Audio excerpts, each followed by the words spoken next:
नमस्कार। स्वयं सहायता समूह में पुस्तक का कितना महत्व है आप सभी जानते हैं। इन पुस्तकों में पहला पुस्तक बैठक प्रस्ताव पुस्तक है। इसका महत्व और लिखने के तरीके के बारे में हम इस वीडियो में चर्चा करेंगे। अभी हम ये पुस्तक की परिभाषा के बारे में हम देखेंगे। समूह में होने वाले संचालन एवं आर्थिक सामाजिक मुद्दों पर किए गए चर्चा, लिए गए निर्णयों को लिखने का पुस्तक को बैठक प्रस्ताव पुस्तक कहते हैं। हम इसके बारे में थोड़ा सा चर्चा करेंगे। समूह में होने वाले संचालन। समूह में होने वाले संचालन मतलब समूह में आर्थिक सामाजिक मुद्दे के अलावा हम समूह के नियम के बारे में और बहुत सारे उसको चलाने के तरीके के बारे में, बहुत सारे विषयों के बारे में हम चर्चा करते हैं। तो इसको हम कहते हैं संचालन। और आर्थिक माने पैसे के संबंधित। हम समूह में बचत करते हैं, कर्जा लेते हैं और बहुत सारे आर्थिक लेन देन हम चलाते हैं। तो इसके संबंधित लेन देन विषय, आर्थिक लेन देन विषय और सामाजिक मुद्दे। हम समूह में पैसे के अलावा हम बहुत सारे विषयों के बारे में चर्चा करते हैं। मतलब आसपास की समस्याएं हो सकते हैं, हमारे समाज के सुधार के विषय हो सकते हैं, ऐसे बहुत सारे विषय के बारे में, व्यक्तिगत विषय हो सकते हैं, सरकारी योजनाएं हो सकते हैं। हम बहुत सारे विषयों के बारे में भी हम हमारे समूह में चर्चा करते हैं। तो ये सारे विषयों को, मतलब बैठक की शुरुआत से लेकर आखिरी तक हम जो भी विषय को चर्चा करते हैं, ये सारे विषयों को और उसके ऊपर लिए गए निर्णयों को हम लिखने का पुस्तक को बैठक प्रस्ताव पुस्तक कहते हैं। और इस पुस्तक को सामुदायिक संस्था में माँ पुस्तक भी कहते हैं, क्योंकि इस पुस्तक के आधार से हम बाकी सभी पुस्तक लिख सकते हैं। जैसा माँ अपने बच्चों को सभी विषयों का ज्ञान जिस तरह से देते हैं, उसी तरह से इस पुस्तक के आधार से मतलब हम सभी पुस्तक लिख सकते हैं। जैसा इस पुस्तक में लिखा हुआ विषय ही हम बाकी सभी पुस्तक में चढ़ा सकते हैं। अगर इस पुस्तक में नहीं लिखा हुआ विषय हम बाकी पुस्तकों में नहीं लिख सकते। तो इसीलिए हम इस पुस्तक को माँ पुस्तक कहते हैं। इसीलिए सामुदायिक संस्था में इस पुस्तक को माँ पुस्तक कहते हैं। ये पुस्तक एक आईने की तरह है। जो हमारे समूह में होता है वही विषय इस पुस्तक में हमको दिखता है। हाँ, अभी हम इस बैठक प्रस्ताव पुस्तक लिखने के तरीके के बारे में जानकारी लेंगे। अभी हम कभी भी हो, हम बैठक प्रस्ताव पुस्तक में जब बैठक लिखते हैं तो हर बैठक के लिए हम एक नया पन्ना में शुरुआत करना चाहिए। तो पन्ने के ऊपरी भाग में, मतलब शुरुआत में हम बैठक की संख्या लिखना चाहिए और पन्ने के दाएं तरफ में दिनांक, बैठक की दिनांक और उस बैठक की दिन और उस बैठक का समय, सुबह या शाम समय लिखना चाहिए। और पन्ने की बाएं तरफ में समूह का नाम और उस समूह जिस गांव में है उस गांव का नाम और बैठक किस जगह में हो रहा है उस स्थल का नाम और जिस सदस्य के आंगन में हम बैठक कर रहे हैं उस सदस्य का स्थल का नाम हम लिखेंगे और साथ ही साथ उस अध्यक्ष का नाम भी हम लिखेंगे। और उसके बाद में कुल सदस्यों की संख्या, उस समूह में कितने सदस्य हैं वो कुल सदस्यों की संख्या हम यहाँ पर डालना चाहिए। और उपस्थित सदस्यों की संख्या, कितने सदस्य उस बैठक में उपस्थित हुए हैं उनका संख्या डालना चाहिए। और इसके बाद में हम इस बैठक में कौन से विषय पर हम चर्चा करना चाहते हैं तो उस विषयों को हम एजेंडा तैयार करना चाहिए सब सदस्यों की भागीदारी से। तो उस तरह से एजेंडा हम बनाएंगे। एजेंडा में पहला पॉइंट है प्रार्थना और दूसरा पॉइंट है परिचय, तीसरा है उपस्थिति, चौथा है पिछला बैठक का समावेश की समीक्षा और पांचवा है बचत और किस्त, ब्याज और दंड का वसूली। उसका बाद का बिंदु है नया ऋण की मंजूरी और उसकी बाद की बिंदु है प्राप्ति भुगतान और उसके बाद के बिंदु है बैंक लेन देन के ऊपर समीक्षा, उसके बाद में ग्राम संगठन की समाचार के ऊपर समीक्षा, और उसके बाद में सामाजिक समस्याओं के ऊपर समीक्षा और सरकारी योजनाओं के बारे में समीक्षा, और उसके बाद में हमारे ग्राम सभा के बारे में चर्चा और अन्य विषयों के बारे में, और कुछ अध्यक्ष के अनुमति से और कुछ विषय बात करना चाहते हैं तो उसके बारे में भी हम इस एजेंडा में बिंदु लगाना चाहिए। तो ये हमारी बैठक की एजेंडा है। तो हम इस एजेंडा को किस तरह से हम लिखेंगे उसके बारे में भी हम देखेंगे।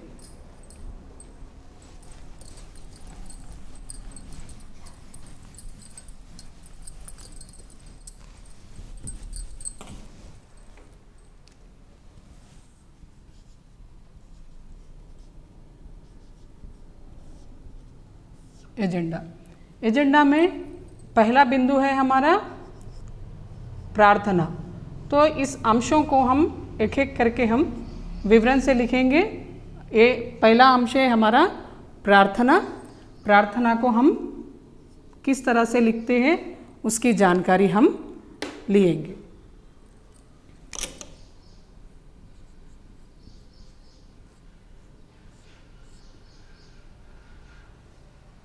इस प्रार्थना का विवरण हम नीचे भाग में लिखेंगे।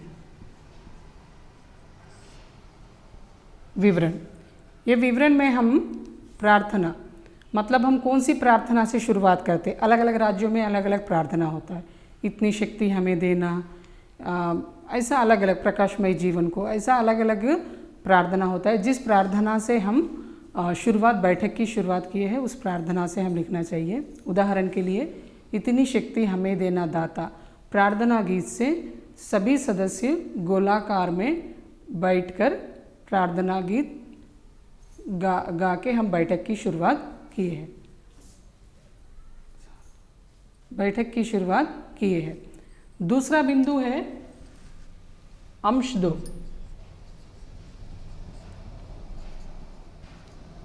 परिचय।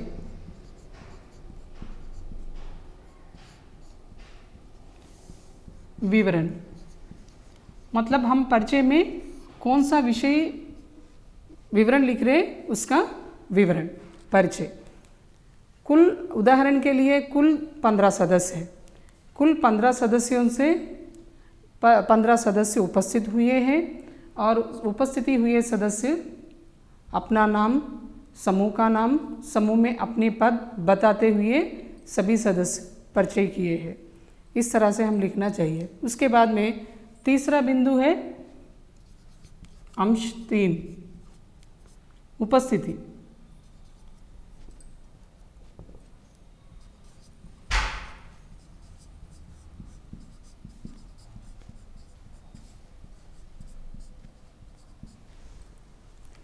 कुल 15 सदस्यों में 15 सदस्य उपस्थित हुए हैं।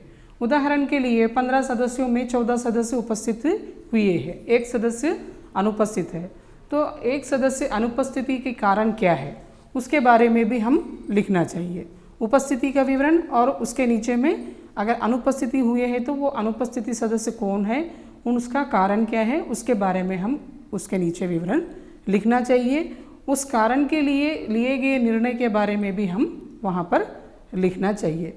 उसके बाद में चौथा बिंदु,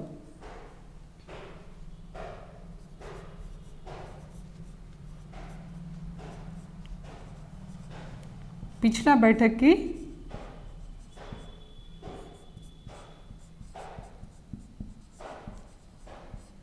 की समीक्षा।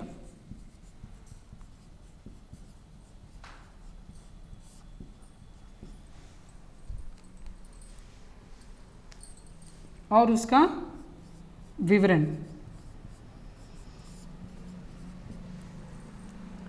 पिछला बैठक में हम कौन सी विषय के ऊपर चर्चा किए हैं, क्या क्या एजेंडा बिंदुओं को लगाए हैं, कौन सी विषय के ऊपर चर्चा किए हैं और क्या निर्णय लिए हैं। वो लिया हुआ निर्णय को काम मतलब कार्यवाही में बदलाया है कि नहीं बदलाया, मतलब कितना तक उस निर्णय को हम अमल किए हैं, उन विषयों के बारे में हम चर्चा करना चाहिए। और साथ ही साथ हम लिए गए किए गए आर्थिक लेन देन के बारे में भी और एक बार हम सभी सदस्य चर्चा करना चाहिए। बैंक में जमा किए हुए रसीद के बारे में भी हम वहाँ पर चर्चा करके वो रसीद को भी देखना चाहिए। ये हमारा चौथा विषय इस तरह से लिखना चाहिए। और उसके बाद में 5वां बिंदु है बचत, किस्त, ब्याज और दंड का वापसी।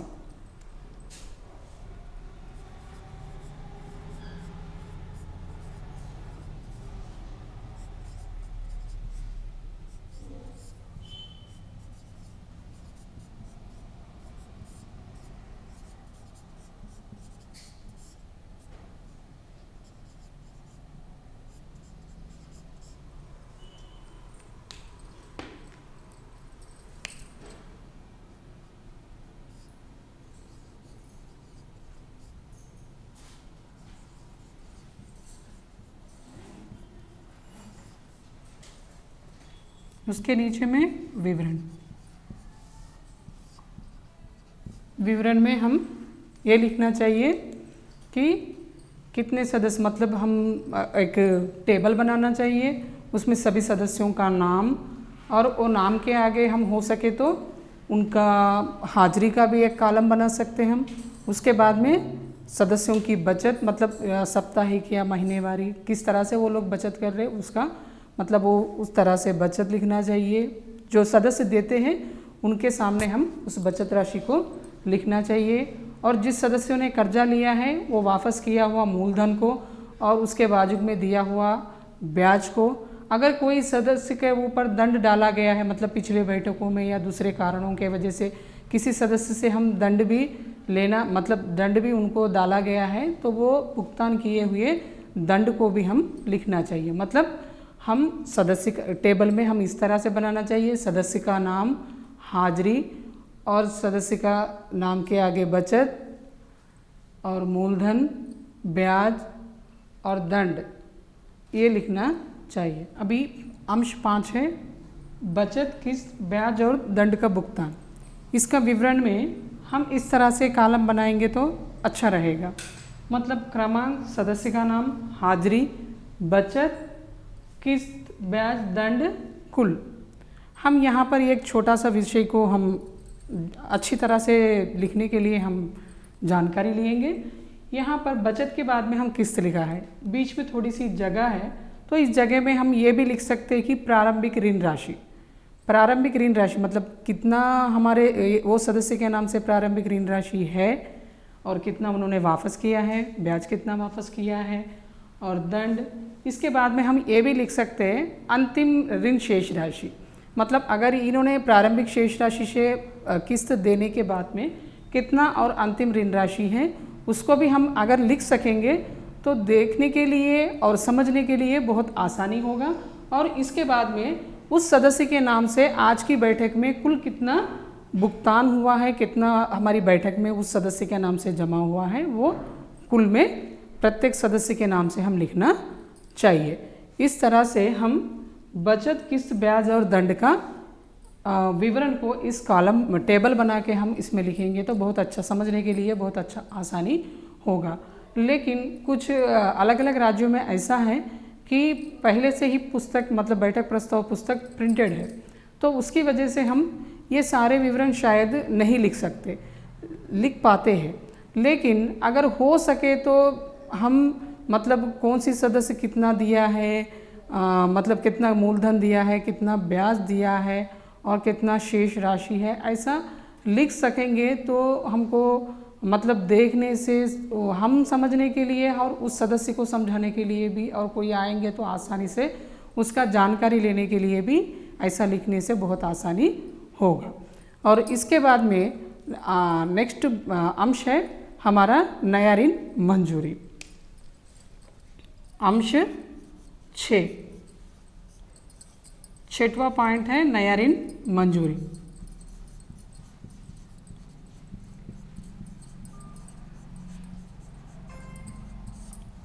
इसका विवरण,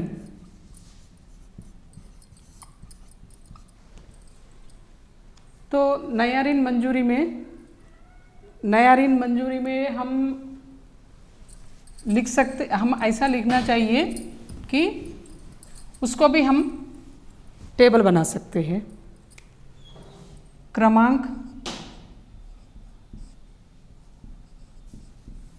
और सदस्य का नाम,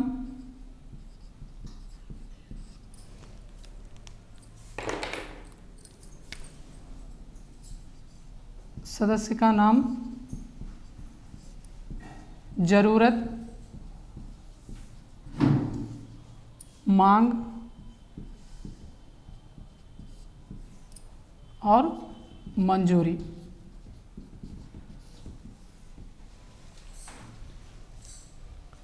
और उसका किस्त,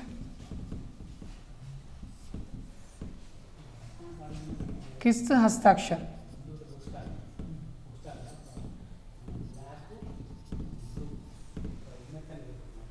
तो नया ऋण मंजूरी में हम इस तरह से अगर कॉलम बनाएंगे, इस तरह से विवरण लिखेंगे तो हमको आसानी से हम अच्छी तरह से लिख सकते हैं। क्रमांक, उस बैठक में कितने सदस्य कर्जा मांग किए हैं, उन सदस्यों के नाम यहाँ पर लिखना चाहिए। मतलब क्रमांक लिखकर कितने सदस्य मांग किए हैं वो सदस्यों का नाम लिखना चाहिए, और क्या ज़रूरत के लिए उन्होंने मांग किया है वो ज़रूरत यहाँ पर लिखना चाहिए उस सदस्य के नाम के आगे। और उसके बाद में मांग, मतलब उस ज़रूरत के लिए उन्होंने कितना मांग किया है और कितना मंजूर किया है। उदाहरण के लिए हम समूह से 1000 2000 मतलब ज़रूरत के हिसाब से मांग कर सकते हैं, लेकिन मांग कितना की है उतना पैसा हमारा शायद हमारे समूह में नहीं भी हो सकता है उस बैठक में। तो इसीलिए कितना मांग किए हैं और कितना हमने मंजूर किया है। उदाहरण के लिए एक सदस्य 2000 रुपया मांग किया है उस ज़रूरत के लिए, लेकिन समूह में एक ही 1000 रुपया है, तो वो 1000 रुपया उनको कर्जे के रूप में दिया है। तो मांग कितना किया है, कर्जा मंजूरी कितना किया है, और मंजूरी किया हुआ ऋण राशि को कितने किस्तों में उन्होंने वापस करना चाहते हैं, मतलब कितना किस्तों में वापस करने के लिए उन्होंने तय किए हैं, उसको यहाँ पर लिखना चाहिए। और यहाँ पर ली हुई सदस्य का हस्ताक्षर करवाना चाहिए। तो इस तरह से हम नया ऋण मंजूरी का टेबल बना के वो टेबल में इस तरह के सारे विवरण हम लिखने से बहुत आसानी तरह से समझ में आता है। और उसके बाद में बिंदु है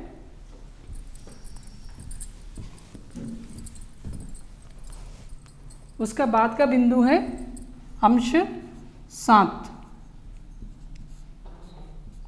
7 है प्राप्त भुगतान।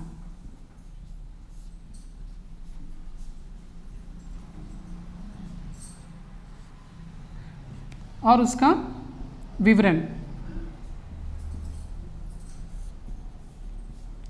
ये विवरण में भी हम इसके लिए तो हम जरूर टेबल बनाना ही पड़ेगा।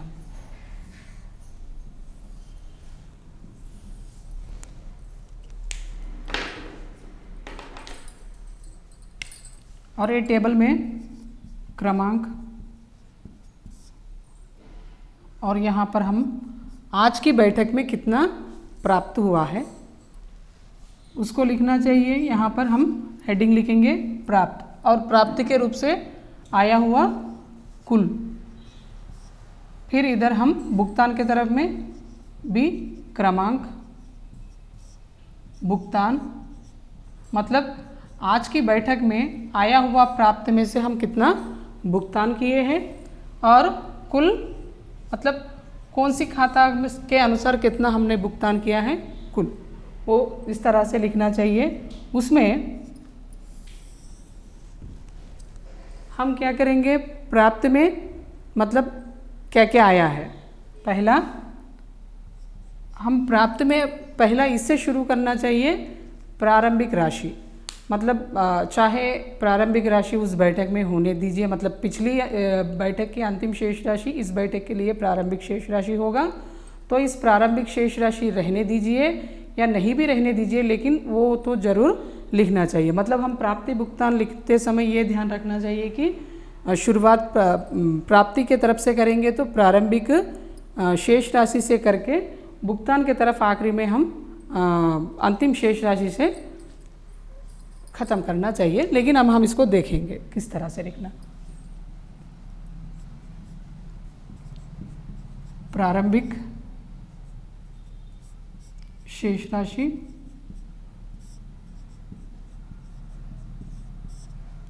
और पहला आता है हमारे समूह में, उसके बाद में आता है बचत, तीसरा आता है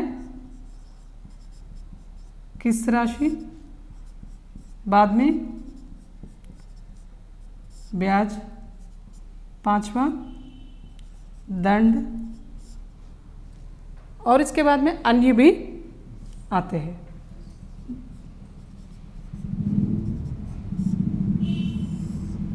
और कौन सी खाता के अनुसार कितना आया है वो कुल लिखना चाहिए और उसके बाद में लिखने के बाद में उसको हम कुल करना चाहिए। कुल करने के बाद में हम जितना यहाँ प्राप्ति की तरफ कुल आया है उस कुल को ले जाके हम भुगतान के कुल पे डालना चाहिए। डालने के बाद में इधर भुगतान में क्या क्या हुआ है, पहले हम नया ऋण मंजूरी को लिखना चाहिए,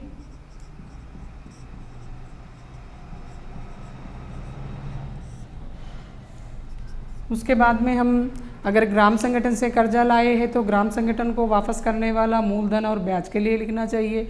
अगर हम बैंक से कर्जा लाए हैं तो बैंक को वापस करने वाले कर्जा का मूलधन और उसका ब्याज के लिए लिखना चाहिए। उसके बाद में मतलब अन्य जो भी संस्था मतलब अन्य वित्तीय संस्था से हम कर्जा लाते हैं तो उसका मूलधन और ब्याज को लिखना चाहिए।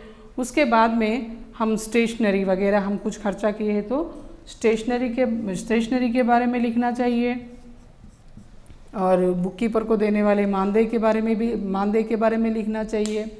और वो पूरा खर्चा जाने के बाद में और कुछ भी हमारे समूह में बचा है मतलब प्राप्ति से और कुछ भी बचा है तो उसको हमारी बचत खाता में कितना जमा कर रहे वो लिखने के बाद में अंतिम में वो पूरा जाने के बाद में हाथ में शेष राशि कितना है, मतलब जितना खाता शीर्षक के अनुसार हमने भुगतान किया है उसका विवरण और उसका कुल डालते हुए आखिरी में अंतिम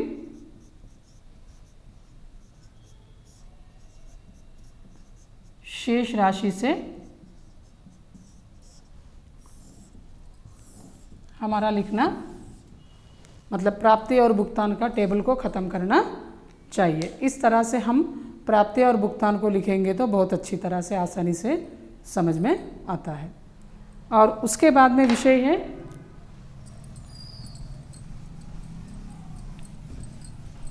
उसके बाद की विषय है ग्राम संगठन की विषय के बारे में जानकारी।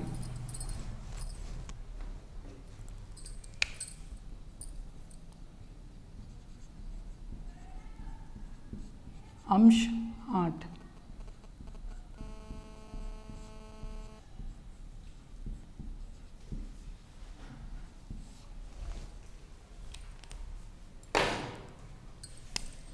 ग्राम संगठन का